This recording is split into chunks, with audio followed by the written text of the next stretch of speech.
Good evening, everybody. Good evening. I just want to check. I've put this also live on YouTube. So I just want to make sure that. Good evening, everybody. Good evening. Oh, sorry, that is YouTube feeding back. Let me just stop that. I just want to check. I've put this also live on YouTube. Right. So let me just see if we've got people joining on YouTube.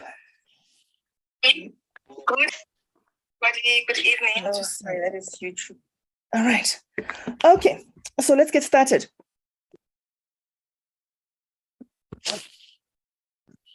I want to applaud each and every one of you who is in here today. You know, we've got a class of about 84 people, and you are the ones that have showed up. And there's something very special about people who see things until the end. That is one of the keys to success, just availing yourself and starting and finishing what you've just started. So with that being said, I'm just going to go ahead and get started. Welcome to the person that is, the people that are joining me on YouTube as well.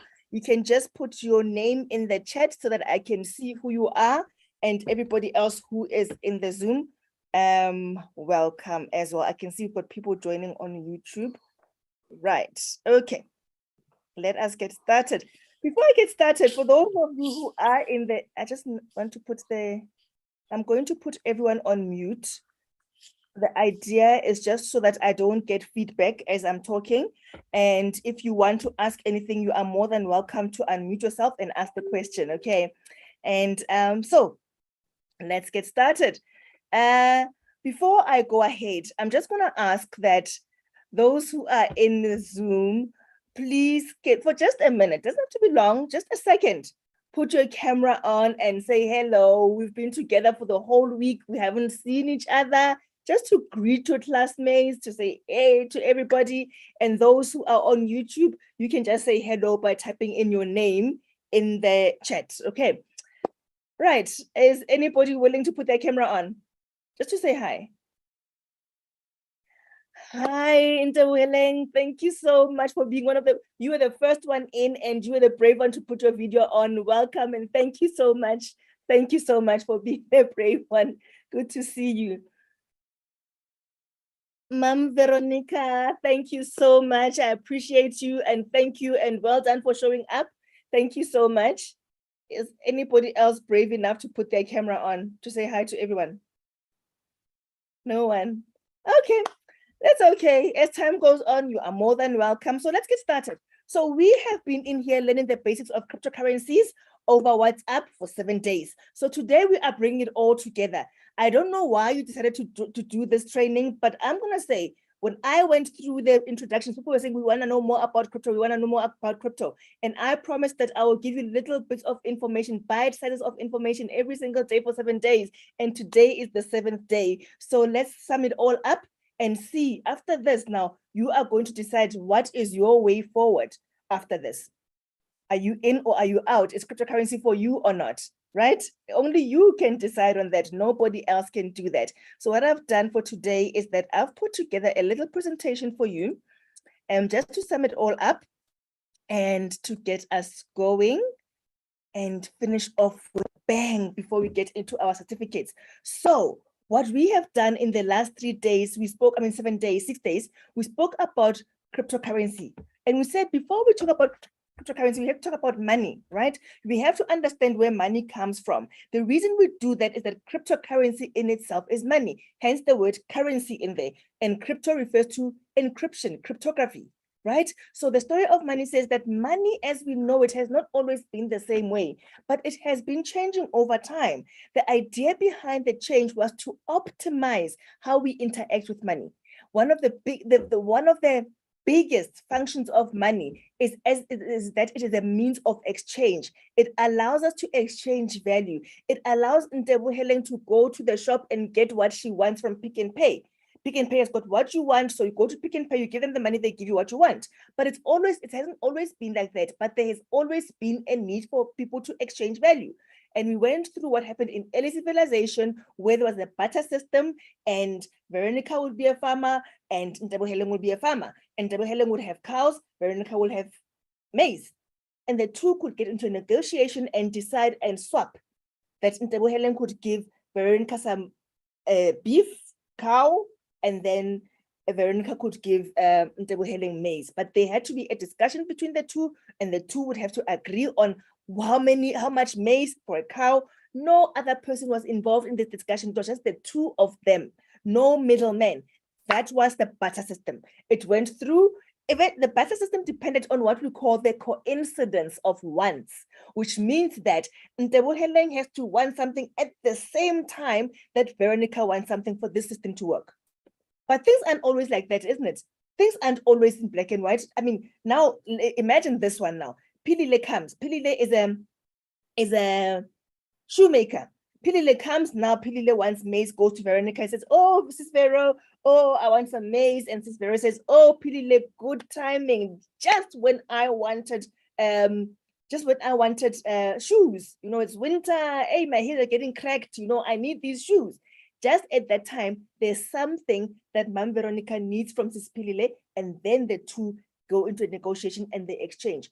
What happens now? Pilile gets maize, Mam Veronica gets shoes, right? Now come 2 weeks later, Pilile has finished the maize, goes back to Mam Veronica and says, "Mama, I need some maize." And Mama says, "I'm cool. The shoes that you gave me, they're gonna last me for a year." Does it mean that Pilile must now starve? No, the system, this means of exchange was not working because there is no coincidence of wants. What happens? It's broken. The community gets together, sits down and said, we have to find a solution to this. And they did. They found tokens that were valuable for the community that could be used as money, that they could use as a token to exchange value. In early civilization, there was cowrie shells, there was salt. Even today, we've got communities that get together and decide on what's valuable to them, what is scarce to them, that they can use as a means of exchange, as a currency. In prison, we hear they use cigarettes. My son at boarding school, they use chicken. The community agreed on that. But when they step out of that community, when my son comes back home, he can't use chicken as currency. He's not going to ask me to do something for him and then he'll give him chicken. Not going to work. When someone comes out of prison, they get reunited and reintegrated into the community. Cigarettes, anybody can go to the shop and buy it. It's not scarce anymore. So that is no longer a currency. So now what happened even in real life, for example, in East Africa, they used cowrie shells as currency. That's what they agreed on as something that is valuable in the community, scarce. So when they were using cowrie shells, back to Pilile and Veronica's example, that time when Pilile had used up her maize and Veronica did not need shoes anymore, she could go back to Veronica with cowrie shells. And Veronica will say, "Okay, give me 20 cowrie shells and I'll give you maize." You see? So now what happens is that now people start moving around and trading globally. The Indians come and land in Africa. They want to trade with us. They got their spices and they say, "Let's trade." And we say, "Here, the cowrie shells." And they say, "What are those? I can't take this back home. I'm here to take something valuable back home. This is not valuable for us." What happens? Does it mean that we must not do business with them? No, the system had to change. So every time the way we trade was changing, it was to optimize this exchange of value. So we found that there was now an introduction of commodity-based money, gold coins, silver coins coming into play. They come into play and we start using that. Now, in this case, you could give people the gold and they could give you whatever you wanted. Now, as time went on, that was good, but as time went on, people are getting rich. Imagine now being a multimillionaire and having to carry bags of gold coins. It ain't working, right? But transportability becomes an issue. So what was the solution? And security as well. Now imagine You're targeting it with all that gold. So banks, the first banks, the early banks were formed, and they said, bring the gold to us. Bring your gold coins to us. We are going to keep them safe for you, but we'll give you pieces of paper. And that paper is going to guarantee the person that you give this to that they will get the gold. So now that was the introduction of paper money. That seems to work. And by the way, when paper money was introduced, there was resistance to this. The Americans said, we ain't hearing none of this. What is this thing? Because the Chinese are the ones that came up with the paper money, right? But now, do you know of any country anywhere that has got currency that is not represented in paper money? No, but the adoption thereof was a problem initially. Now, in the 70s, what happened was that gold was dropped as a standard, boom. And every country had their own currency. But this currency was not backed by any commodity.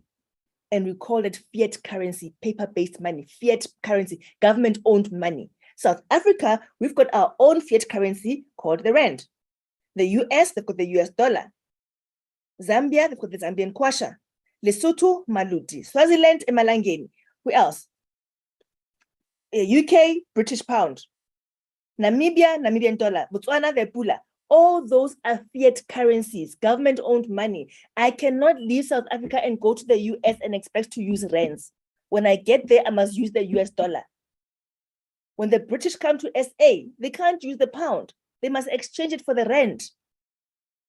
When they come with their 19 pound, their £1, we give them 19 rands. When you live here with 19 rands and go to the UK, you're going to get £1. The same with the dollar. You live here with 16 rands, you go to the US, you get $1. They come here with their $1, we give them 16 rand. You can say there isn't equality there, né? But that is fiat currency, government-owned money. And this money now, we are seeing it represented in different ways. How many of you, every single day, do you have money in your wallet every single day? Or are there many days when you are walking around without money in your wallet, but you've got a plastic card? You can pay with that card, right? Or you can send people money. You don't have to physically go to somebody and give them money. You send them an e-wallet, or you do an EFT. What does that mean? It means our money now has got a digital representation. When I go and I pay at Pick n Pay, what happens? My money, all that happens is that when I pay Pick n Pay, all that happens is that my bank, Nedbank, adjusts their records.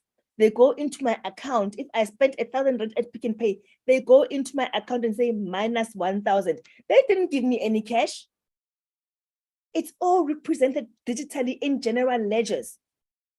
They just say minus 1,000 and they go into the Pick n Pay account and say plus 1,000. That's all money is doing now. It's just changing records. When I do an EFT and I'm paying Veronica, what happens? It just says minus. I'm paying Veronica at 10,000 rand. It says minus 10,000 in my account, and it says plus 10,000 in her account. It's all digitally represented now. Now it has gone even a step further. What happened was in 2008, there was a huge economic meltdown. The biggest problem with this fiat currency is inflation. It eats into our savings. It makes the cost of living very expensive. What am I talking about? When I was growing up, a loaf of bread was 1 rand. Don't ask me what year that was. 1 rand, right? Today, the same loaf of bread is 16 rands.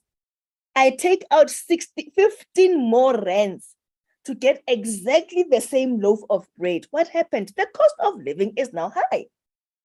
2 liters of oil, not so long ago, it was 30 rand. Now, 2 liters of oil is more than 100 rands. In 100 rands, I used to get 2 liters of oil. Now I don't even get 1. I must put 100 plus. Do you see what's happening? Our money is buying us less and less and less because of inflation.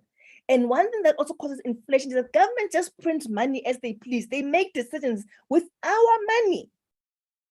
Decisions that affect our money, our savings are being eroded because of decisions out of our control. In 2008, there was a major economic meltdown.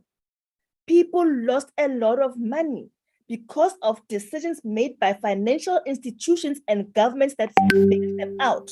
Now people lost money. Then people said, no, man, this can't go on. We need to find something else. We need to find something that's going to work for us. Now imagine, some mothers are very diligent and they look after their kids, and we're thinking that, I struggled. When I turned 21, I got a plastic key, or that glass one was put on a display, and you're thinking, my daughter ain't gonna get a plastic key. My daughter is gonna get a real key. This is Mama Maria now talking about. Mama Maria says, no, I'm gonna give my baby a real key. She says that. And she says she's driving around Waterford Estate, and she sees a beautiful apartment, and she says, oh, when my baby, let's say she's got a 10-year-old daughter, and she says, when my baby turns 21, I'm gonna make sure that she gets this apartment, 2 bedrooms, 2 bathrooms, dining room, lounge, fit for my princess. And she asked the estate agent, and the agent says, oh, that one, ma'am, is going for 1.5 million. And she thinks, great, putting away 1.5 million. I actually don't want to buy it for her. I want her to have the pleasure of buying it, taking out money herself and saying, I'm buying property. This is Mama Maria now planning for her baby when she turns 21. So she goes ahead, takes 1.5, puts it in the bank, 1.5 million rands, puts it in the bank, says it's waiting for my baby 21st. 11 years later, baby girl turns 21. Mama is very excited. Says, oh, my baby, you just turned 21. Guess what? Mommy has got something beautiful for you. I've been saving for 11 years for you. I put away 1.5 million. It's now 1.7 million, baby. Go to Waterfall Estate. I saw there, my sweetheart, something fit for a princess. 2 bedrooms, 2 baths, dining, lounge, and 1.7 million is there. And baby girl looks at mom and says, Mom, 1.7 million. 2 beds, 2 baths, dining, mama, 1.7 is going to get me a bachelor's pad. Not even 1 bedroom. How, mom? What happened? Your money lost value over time because of inflation. And in 2009, 2008, people got up and said, enough is enough. We are not going to leave our fate in the hands of governments. We want our own money that we can own, money that will make sense to us, controlled by mathematics. With this money, we are going to decide ahead of time how much of it is going to be around. Nobody is going to be printing money because that is eroding our money. They said they will only, that was the beginning of Bitcoin, by the way. Satoshi Nakamoto. We don't know if Satoshi Nakamoto is one person or a group of people, but he wrote a white paper detailing how this payment system is going to work. He said, okay, we are going to have money that is only going to have 21 million of these coins. That's it. And we are not going to release all of them at the same time. What was he defining? He was defining the monetary policy of how the money is going to operate, right? This money is not going to be issued all at the same time. It is going to be issued every 10 minutes. How many will be issued every 10 minutes? He said the first year, 50 coins every 10 minutes. Then he said, because I want this money to be scarce and I want this money to appreciate in value over time. Every 4 years, the amount of money that is produced is going to cut in half. What was he looking at? He looked at gold and said, okay, this is how gold operates. And gold is not losing value. I don't want this money to lose value. I am going to create a digital representation of gold. A digital representation of gold. He understood that when gold is being mined, the more you mine on the same spot, the deeper you go, the less gold you get. The deeper you go, the more difficult it gets to mine, the more expensive it gets. And he says, how do I mimic this digitally? He says, we are going to use what we call the blockchain. We are going to write rules that will be programmed to make sure that only 21 million will be mined, and every 4 years, the number is cut in half to make it difficult to get less and less. Just like when you are going deeper and deeper underground with gold, getting less and less, we are going to get less and less by having every 4 years. So which means every 4 years, in 10 minutes, the amount of Bitcoin you mine is going to be reduced. It was first 50 coins every 10 minutes. It went down to 25 coins every 10 minutes. In 2016, it went down to 12.5 coins every 10 minutes. In 2020, it went down to 6.25 coins every minute. As we are talking now, 6.25 coins are mined every 10 minutes. That is what we call the monetary policy of Bitcoin. Every economy that is thriving has got a monetary policy. In South Africa, we've got a monetary policy. Ours is based on inflation targeting. We are saying that our inflation must stay between 3 and 6%. Why? We are trying to protect the value of the rand. So the monetary policy of Bitcoin is trying to protect the value of Bitcoin so that it does not decline, but then it goes up. But then they said, nobody is going to control this money. It is going to be by the people, for the people, global currency. Now, when I leave South Africa with 1 Bitcoin, I land in the US, it's still 1 Bitcoin. I land in the UK, it's still 1 Bitcoin. I land in Zambia, it's 1 Bitcoin. I land in Tanzania, in Egypt, in Nairobi, wherever, it is 1 Bitcoin.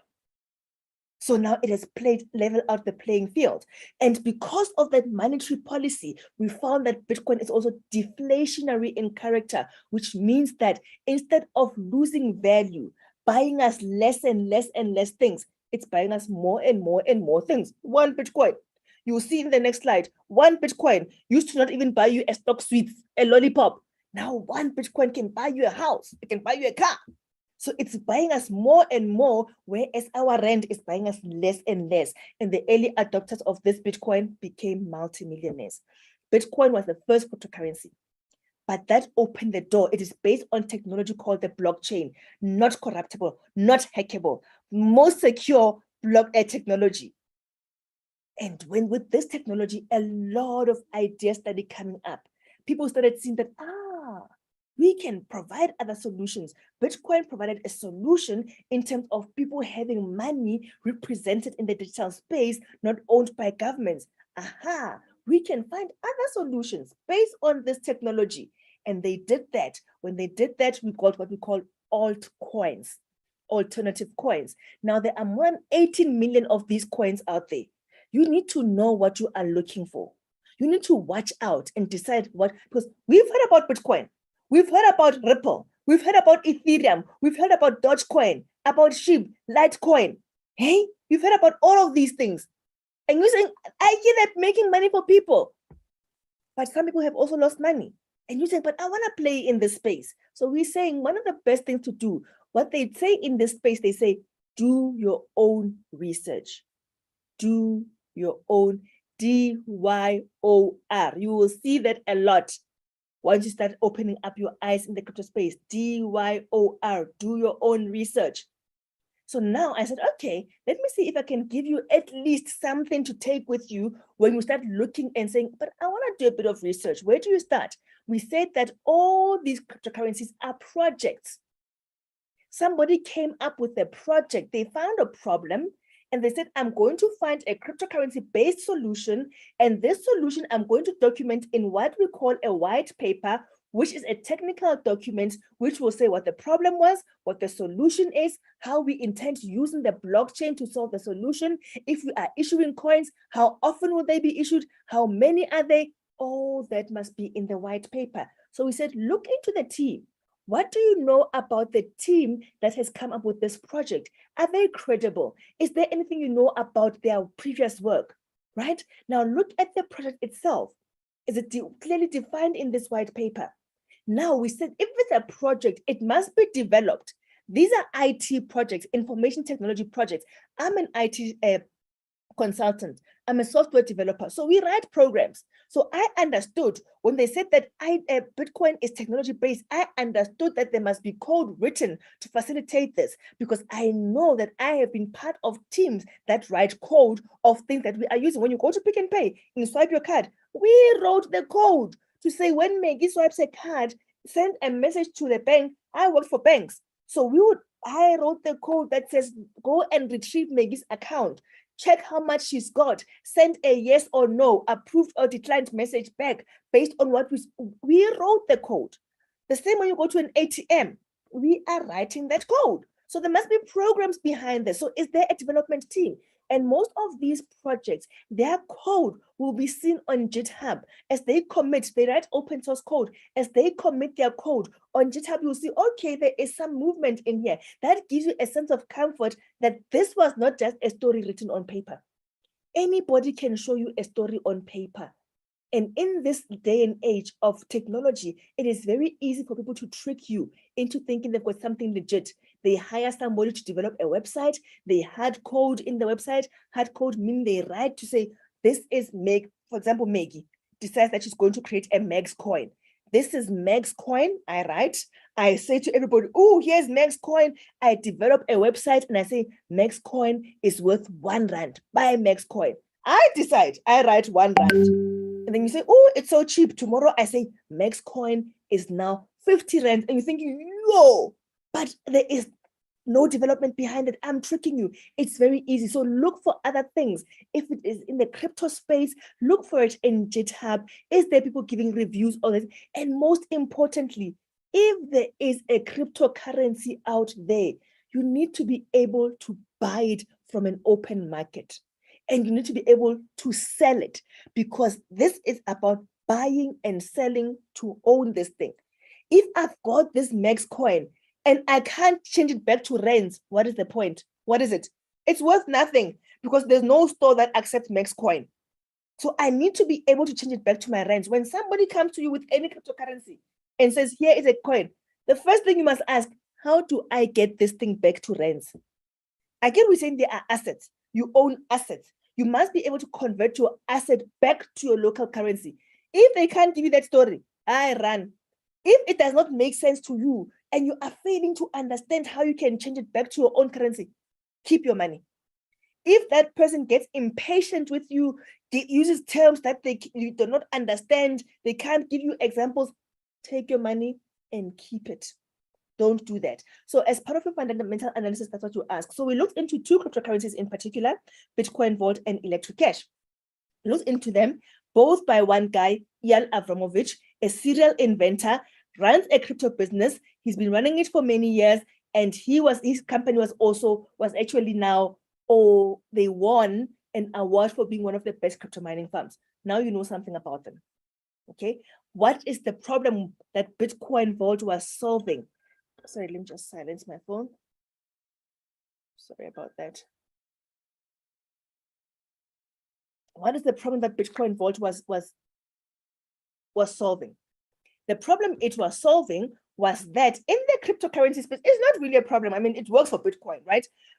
With the blockchain technology, transactions are immutable, which means that you can't reverse transactions. Okay, it is good. That's what makes it secure. But then he says, sometimes people make mistakes. Sometimes we've got people hacking into our wallets, not on the blockchain. They cannot hack into the blockchain, but into your wallet. They hack into our wallets, they steal things, but now, how do people control this? How do people with lots of money, how can we bring them into the crypto space with a sense of security and comfort? Then he said, you know what? We are going to delay the commitment of the coins onto the blockchain by 24 hours. In that way, people can buy time that should they find anything wrong in 24 hours, they can reverse the transaction. If you see value in that solution, buy the coins, because you're thinking over time, it's a technology that was going to be adopted and I'm going to buy into it. So that's how you must just think about it. Okay, Electric Cash, he said, okay, you know what? When Bitcoin was launched, the idea behind Bitcoin was for this to be a payment system. But what we found is that the transaction fees are very high, and it takes 10 minutes for a Bitcoin transaction to be committed. Bit too slow. You can't be now, because we are multimillionaires, we are globetrotters today, you are in the US, you are in Dubai, and you are at OR International, you want to pay with Bitcoin, and it's 10 minutes. Bible. The plane is going to leave. They'll call you over the intercom and say, excuse me, Miss Nteboeneng, the boarding gates are closing. You don't want that, right? You want to pay and go. Or you're buying your coffee at the airport. You want to pay and go. Ne? So now there's issues with Bitcoin in that. and the transaction fees are a bit high. So he said, okay, let's still get people to get to a point where in the crypto space, there is truly a cryptocurrency that will be a transactional coin. Quick transactions, reduced fees. And that is when Electric Cash was born. It was born to say, and they said with this, we are going to incentivize people to keep these coins. And they call it incentivized staking. What is staking? Holding your coins for a certain period and not selling them. Just like our 32-day notice accounts or our fixed deposit accounts. Fixed deposit, you go to the bank and say, bank, keep my money for a year, keep my money for 6 months, whatever you choose, and say, I'm not coming for it then. The longer you keep it, the more money the banks give you in terms of interest. Why? Because they want to use your money to borrow the next person. That's how they make their money. So Nokzola goes to Standard Bank and says, Standard Bank, fixed deposit for 1 year. Maggie comes and says, I want to borrow money. And they say to Nokzola, Nokzola, we're going to give you 5% per annum as interest. And then Maggie comes and says, I need some money. I want to borrow money, Standard Bank. Standard Bank borrows me Nokzola's money and they charge me 20% interest. And they keep the 15 and they give you the 5. That's how they make their money. So in the crypto space, why they want to stake to keep your coins? They want to stake because when you keep your coins, you are taking them out of circulation, creating scarcity. When there's scarcity, the price goes up. I'm going to explain this in the next slide. Okay, so now they're saying they want to incentivize you to support their project so that their coin goes up by making you stake your coins. The incentive that they give you, the bank gives you an incentive by giving you higher interest rates as compared to a normal savings account. Here, they incentivize you by giving interest in the form of coins. They will give you some more electric cash. Another thing that they incentivize you with is that they give you, what do you call this? Electric gas. Electric gas is that actually powers your transaction fees, that pays for your transaction fees. The longer you keep your coins, the more gas you get, and that will pay for your transaction fees. If you've got enough, your fees could even be for free, right? And then they also give you governing rights to be able to have a say when there's any changes that they want to do in the project. Now, when you know that about a cryptocurrency, you ask yourself, do I see value in this solution? Do I think this thing is going to go up? If your answer is yes, you put your money in it. Remember, we are collecting assets. You want a portfolio of cryptocurrency assets. You don't want to put your eggs in one basket. So these cryptocurrencies are not there to compete with each other, but they complement each other. You won't have one cryptocurrency that does every single thing. So different industries bring different things up, and that gives you an opportunity to own multiples. When one goes down, one goes up, and then you've got a balanced portfolio. When you are investing in shares, you don't just go and buy Sasol shares and that's all you have. Or you go and buy Steinhoff shares and that's all you have. When Steinhoff took a dip, you would have lost all your money. But if you bought Sasol, Steinhoff, Anglo shares, Pick n Pay shares, Dis-Chem shares, when Dis-Chem goes down, but Pick n Pay has gone up, your overall portfolio has gone up. It's the same thing in the crypto space. You want to own a portfolio of cryptocurrencies. Okay.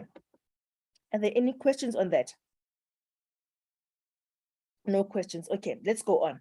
So another thing I wanted to talk about is how Bitcoin has made people multimillionaires.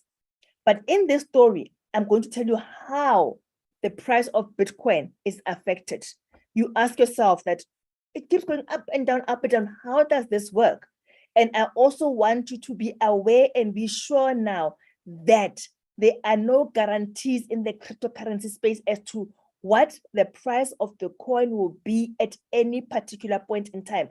It's going to be clear to you. So do not get people coming and tricking you and saying, oh, buy Bitcoin and I guarantee you are going to get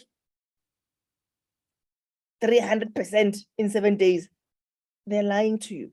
Let's look at this and understand this. Here we go. 2010, one Bitcoin was R1.40 in 2010. When we were busy with vuvuzelas, makarapas, somebody out there knew that there was something called Bitcoin. Maybe they didn't fully understand it, but they thought, okay, why not? I've got R1.40. I've got 140 rands. They take 140 rands. They didn't buy vuvuzela. They didn't buy makarapa. They bought 100 Bitcoins. BTC stands for Bitcoin. Okay. That is in 2010. 1 year later, 2 years later, one Bitcoin is now 195 Rand for one Bitcoin.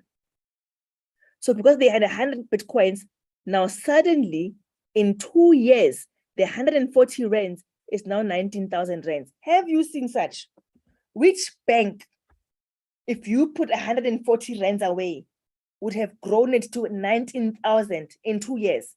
But watch this. A year later, which is 3 years after you started with your 140 Rands, you still have 100 Bitcoins. Now, one Bitcoin is 9,000 Rands, which means that 100 Bitcoins are 900,000 Rands, almost a million. 3 years later from 140 Rands. But watch this. The next year it dropped. If you still had your 100 Bitcoins, you now have 490,000 Rands. Still much more than what you put in. That is like 4 years later.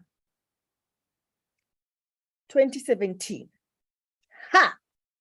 One Bitcoin went up to 300,000 Rands. 100 Bitcoins are now worth 30 million Rands. I got introduced to cryptocurrency in 2017. The people that introduced me to Bitcoin then, they had bought Bitcoin there and there. They knew about it for a while. And I remember they had collected quite a good number of Bitcoins. When this price went up, suddenly people were multi-millionaires. Ordinary people like you and me, people who grew up in our townships, people who grew up in the squatter camps, suddenly they were multi-millionaires. What did they do? I remember that year, it was on the 19th of December 2017. And people started saying, this is a year of title deeds. What did they mean? Those people that had lots of Bitcoin and suddenly they were multi-millionaires, they started selling their coins and exchanging them for Rands, becoming millionaires in Rands, and started buying property. Houses galore, townhouses, they were buying property. Hence, they were saying it's a year of title deeds. Then we saw the beginning of 2018, the price of Bitcoin dropping. It actually went as low as 48,000 Rands from 300,000 Rands for one Bitcoin. What happened? This is where you are going to understand how the price is controlled by the market, not by individuals. Know that is when you are going to learn that there is no guarantee. Now, in any market, whether it's crypto, whether it's property, in any market, when there are a lot of sellers, more people selling than there are people buying, the price drops. Easy example. If you have driven to Limpopo or Mpumalanga and you see Bomebale who sell avocados or mangoes in those pot plant containers, and you'll see a lot of people selling the same thing. A lot of people selling the same thing. And you stop by the side of the road and you stop by the first lady and you say, oh, Mama, how much are your mangoes? And Mama says, 50 Rand in Tanam. You say, oh, Mama, no, let me go to next door. Then Mama will say, she wants the sale. She said, no. I can give it to you for 30 Rand. You say, 30 is too much for me. Let me go and try. Okay, then how much do you have? I've got 20. Okay, I'll give it to you for 20. That price just went from 50 to 20. You could probably even push it and get it for 10 Rands. It just went from 50 to 10 Rand because why?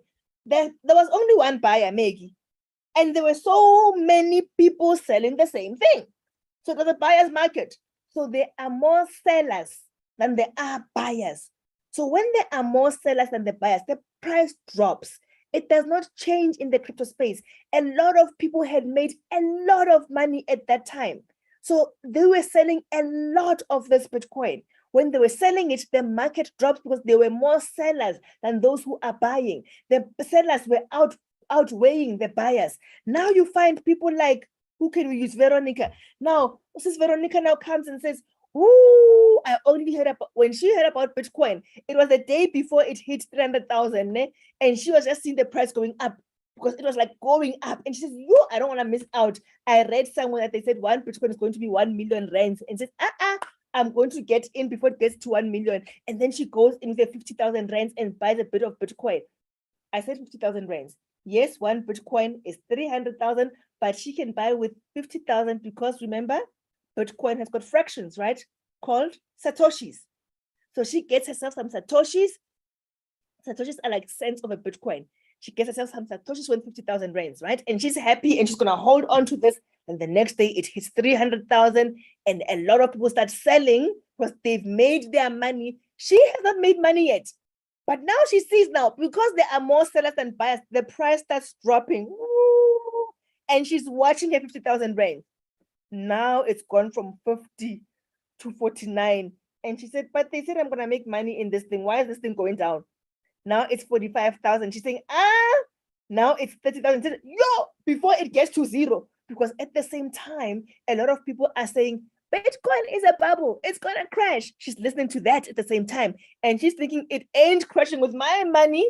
And she sells when it's 20,000 rands left in her account because we call her a panic seller. So we've got people who are selling because they've made a lot of money. We call them whales. They've got a lot of Bitcoin. They are selling a lot of Bitcoin. So we've got more sellers than buyers. The price goes down. Then we get panic sellers. The panic sellers keep driving the price even lower. But those who understood the market, who understood the white paper by Satoshi Nakamoto, who understood that Bitcoin by design, it was designed to appreciate in value over time, and that there would be seasons when it goes down, but it's going to go up again. It goes down and it's going to go up again. Those who understood that as it was going down, they said, my chance to get some more Bitcoin at a cheaper price, my chance, and they kept buying more. They kept buying more. Now, when the season for sellers ended, the buyers continue and the price starts going up again. Now we've got more buyers than sellers. It took Bitcoin almost 3 years to go back to 350,000 rands. Almost 3 years. So if Veronica had stayed on a while longer, she wouldn't have lost money. Her money would have come back and actually gone higher. But she didn't know better. She sold at a loss and she said, Bitcoin ate my money. Bitcoin did not eat her money. She made the wrong decision and she sold in a panic. Emotions were high. She did not understand it and she panicked and she sold. Those who understood and held on, even when it was 350,000 rands, it went up again to 1 million rands. This was the all-time high of Bitcoin, which was last year. It reached more than 1 million rands. One Bitcoin. Look at that. If somebody had still been holding on with their 100 coins, they would have more than 100 million rands. That is the power of cryptocurrency. Most importantly, it is growing much faster in value than our local currency. It's making your money grow faster than it would in the bank. But understand, the growth is not dependent on you. It depends on what the market sentiment is at that time. You may have to wait a little bit longer. So when somebody comes to me and says, Maggie, somebody said, I must put in 3,000 rands. In 7 days, it's going to be 30,000 rands. They're going to give me, they're investing it in Bitcoin. Then I say, run. Because there is nothing like that. Nobody can tell you that for sure in 7 days, Bitcoin would have grown 900% to give you 30,000 rands from 3,000 rands. Run. People are doing that because they know that we are ignorant, we don't understand crypto, and we are desperate for money. Not only are we desperate for money, we want to see it come quickly. We need to get into a space where we are wise about our money. We must understand that money is worked for. Even in this space, it takes time to grow. You may just be likely to get in at the time when it is at its peak, but hardly ever. It takes time to grow. Do not be expecting instant with buying and holding, or somebody saying they are going to trade for you, they are going to trade for you. Even if they were excellent traders, for them to grow your money only 3,000 rands, 900%, they are lying to you. Even in trading, that is not done. But they will use you because now you have heard that people have made a lot of money in Bitcoin. You don't understand that people have been in the game holding on to their crypto for a while. And those are the ones that have made their money because they have made much more than they would have made in the bank. Today, one Bitcoin is sitting at about 400 and something thousand. It's gone down. Less than half what it was then. But we are looking forward to the day it's going to come back there. Just like here, when it went down and it went back up there. When it comes up from here, it's going to be even higher than this 1 million. The question is, at that time, will you own some Bitcoin or not? Those are the decisions we have to make. So the idea is for you to collect these digital assets, not just Bitcoin, Ethereum, Ripple, Shibcoin, whatever, Bitcoin Vault, electric cash, accumulate these things. Over time, they will make you much more money than the banks will make you. So the moral of the story is that you just need to be accumulating. How is accumulating? How? You know that accumulate is buying and holding, called hodling, there's mining, and there is trading. If you're a business with Bitcoin, you can even accept Bitcoin as payment. Now, we are collecting this cryptocurrency, and one thing that people always say is that, Maggie, can I withdraw my Bitcoins? Can I withdraw my crypto? Absolutely. And nobody is going to tell you when, and nobody is going to tell you not to. But you need to understand what it means when you're saying that I am, just want to move this thing out of the way. You must understand what it means when you are saying, I am withdrawing my cryptocurrency. Now, let's use an example. Let's say you've got 1,000 rands. Have 10,000 rands. Okay.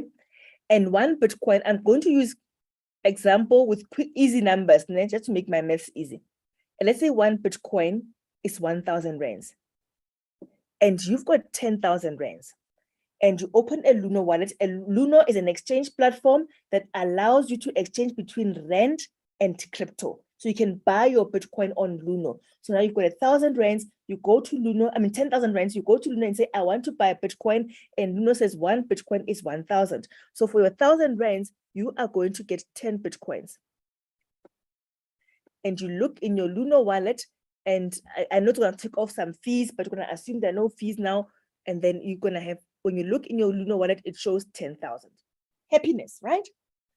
Now, let's say a couple of days later, or a month later, 2 months later, let's say 2 months later, one Bitcoin is now 2,000 rands.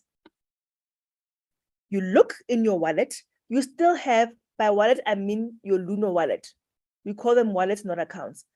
You still have 10 Bitcoins because you didn't buy anymore. You still have 10. But when you're looking in Luno, it's showing you that it's 20,000 rands. Please note, you do not have 20,000 rands. You've got 10 Bitcoins. You will only have 20,000 rands when you change your Bitcoin to rands. And how do you do that? You do that by selling some Bitcoin. So now you say, oh, I want to withdraw. When you are saying you are withdrawing, you are actually selling Bitcoin. So you're saying, hey, it's now 20,000. I want to withdraw. I want to withdraw 10,000. It's okay. Let's say this is your money bag.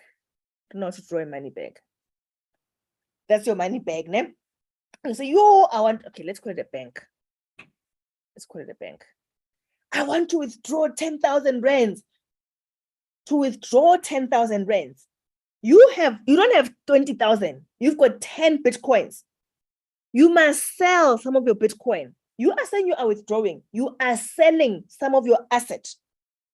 If you've got a house and your house is worth 1 million and you say, I want 1 million, you are selling your house, right? So you are selling 5 Bitcoins because you want 10,000 rands and 1 Bitcoin is 2,000. If you sell 10, you are left with about 10,000 rands worth of Bitcoin, but it's only 5 Bitcoins, and you have withdrawn 10,000 rands.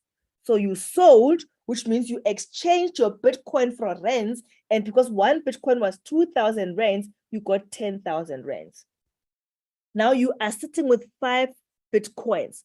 Let's say the price of Bitcoin went down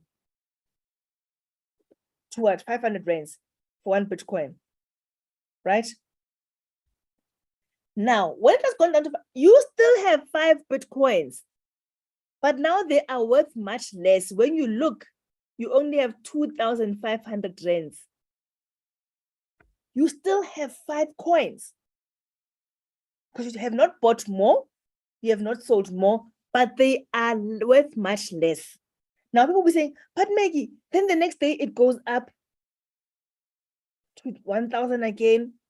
You still have 5 coins, but now it says 5,000 rands because one is 1,000. If it goes down to 200 rands for one Bitcoin, you still have 5 Bitcoins, but now they are worth 1,000 rands. So you'll hear people saying, but Maggie, it's going up and down, up and down. It's because when the market goes down, it's because people are selling, more people are selling. The market goes up, more people are buying. Now you're seeing it's 1,000, you say, I need money. I might as well sell them for 5,000, for 1,000 rands. I need 1,000 rands. And at that time, one Bitcoin is 200 rands. And you say, I need money. I need 1,000 rands. I want to withdraw my Bitcoin, because you use the term withdraw, but it's actually selling. You say, I want to withdraw 1,000. You must go and sell these coins. And then you are going to withdraw again and get your 1,000. But now you've got 0 Bitcoin. They are finished. So that did not help your cause if you were saying you are trying to accumulate wealth. We accumulate wealth by hodling and just keep buying more and more as and when you will. Or sometimes people do business, and in that business, they accumulate crypto because they get paid in crypto. You just need to be aware and be sure and understand what it means when you are saying you are withdrawing cryptocurrency. Okay. Just wanted that to be clear.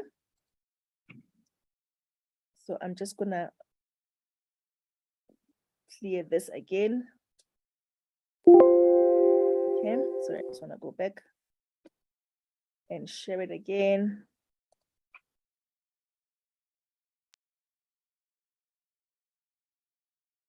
So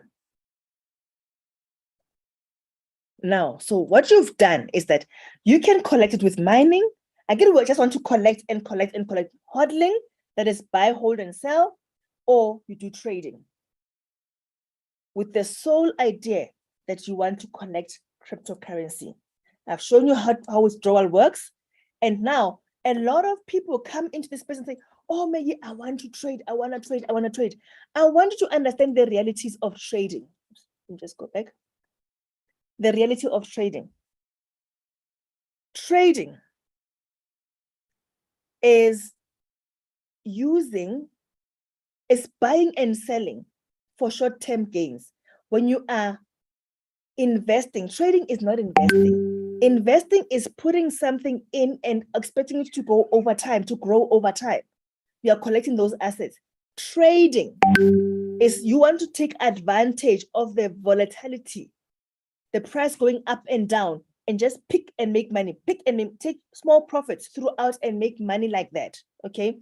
So in that space, you must understand that how much money you make will depend on how much money you have. So just hold on.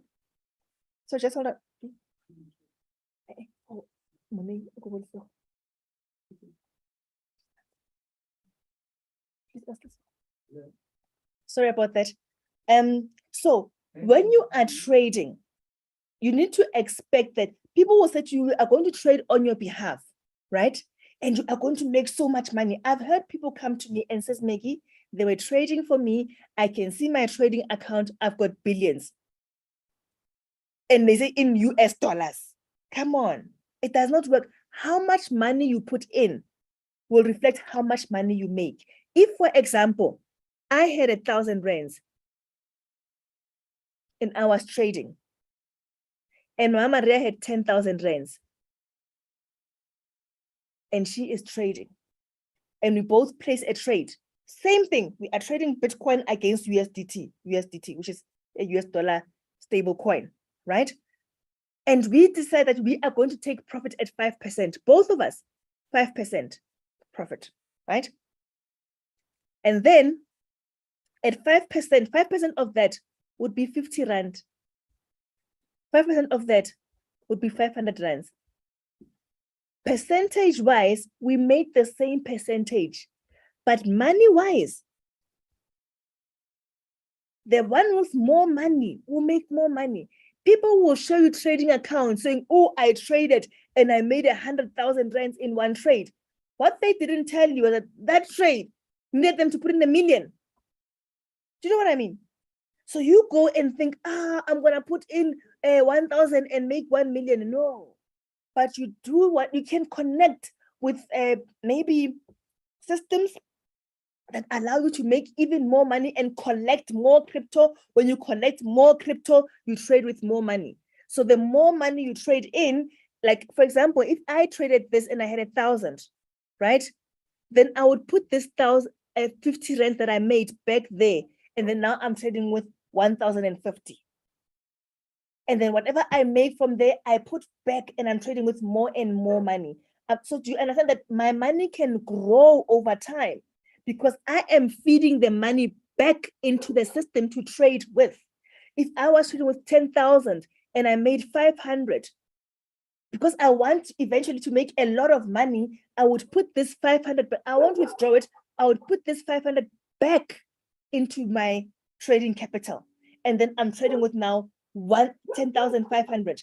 And then when I make money, I put it back in to trade with more money. So you always have to be, if you don't have a lot of money, you are putting in more and more money to grow your money. I hope it's clear. So don't go with the expectation that you will trade with 5,000 Rands and then suddenly, boom, you are a multimillionaire. Even in the crypto space, that does not work. Okay, just be aware. I just want to help you there just to manage your expectations. So we have come to the end of our lesson. I hope that you've got some nuggets and something to take away with you. I personally was not somebody who trades, but I have recently just been introduced into trading through a robot because I want something that will make things easier for me because trading is very time consuming. Okay, so I share that about how the robot works in a different platform. I do have a WhatsApp group where I share how you can trade with that robot. I just started, I'm also learning. So if you want to learn that as well, I will give you an opportunity. I will share the information in the group. Those who want to start trading with the robot, I can introduce you to that and the different learning tools to allow you to understand how it works. But remember, what is important, you must understand what your money is doing for you. So we've got opportunities to learn new things. So I use that opportunity, you can certainly do the same thing. And I'm finding it quite interesting as well. So now, having said that, we have come to the end, and I promised you that you will get certificates. And I really, let me just stop sharing. I really, really appreciate you for showing up. Those who are on YouTube and those who are in here. It takes showing up to be successful. You start something and you finish it off. Okay, so with that being said, I'm going to share our certificates right now. When you see your name, shout, make a noise.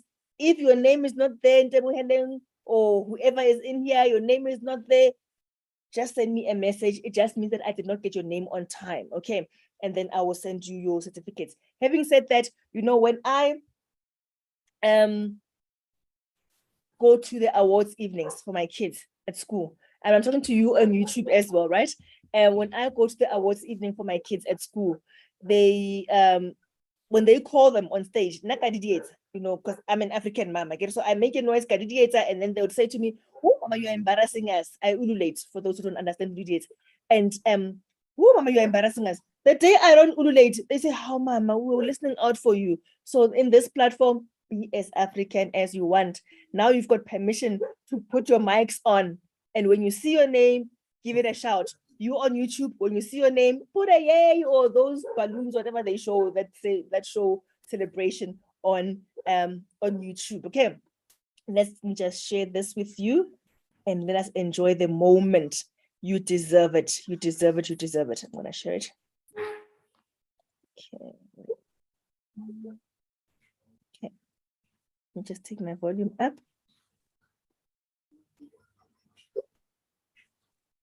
Okay.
Wow.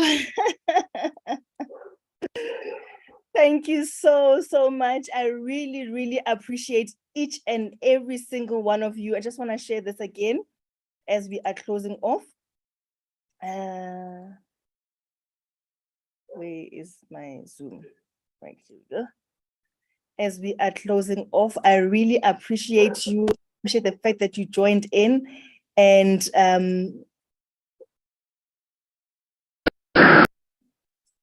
so now the question is, what do you want to do from this? You know, you can really continue and learn more and more. We are all in this thing because we really want to own our lives. And what it means to own our lives is that you've got the time to do the things that you want to do, and you've got the money to do the things that you want to do. And all I want to know, you to understand that, you know, even the people that have, if you take away your sleeping time, the time you go to work, the time you just doing the things that you need to do. If you think about that, Most people don't have they only have 1 or 2 hours to do the things that they would like to do. And even if they did have that time, would they have the money to do it? But I want you to know that through cryptocurrency, you can own your life. You just have to be ready to learn, be willing to learn. And it is not enough just to say, I want it. You have to hunger for it. You guys have shown the hunger. You have showed up from beginning until end. And with that, I really wish you the best of luck. So if you want to stay in touch with me, please send me a message. Let's stay connected. And if you've got any questions, I will send you, by the way, your certificates. You will get them in your inbox, WhatsApp. I'll WhatsApp you your certificates, and I will send you a Facebook group to join. And you can just tell me how you want me to help you, and I am available to help you. The most important thing is that start your cryptocurrency portfolio. Whatever you've got, start it. You want to trade, the different discussion, we've got a session for that. But having said that, Les Brown says it's up to you. Every passing moment is another chance for you to turn it all around. Whatever you're going through now, you've got the power to turn it all around. Just make the decision. And I appreciate you. Thank you so much. That is the end. I'm looking on YouTube, and in here, is there anybody who's got any questions, or do we close it off? Are we all good? Okay, so thank you so much. I will be sending you certificates, and have a splendid evening. And I hope to stay connected with you, and one day we will hopefully meet in person. And good night.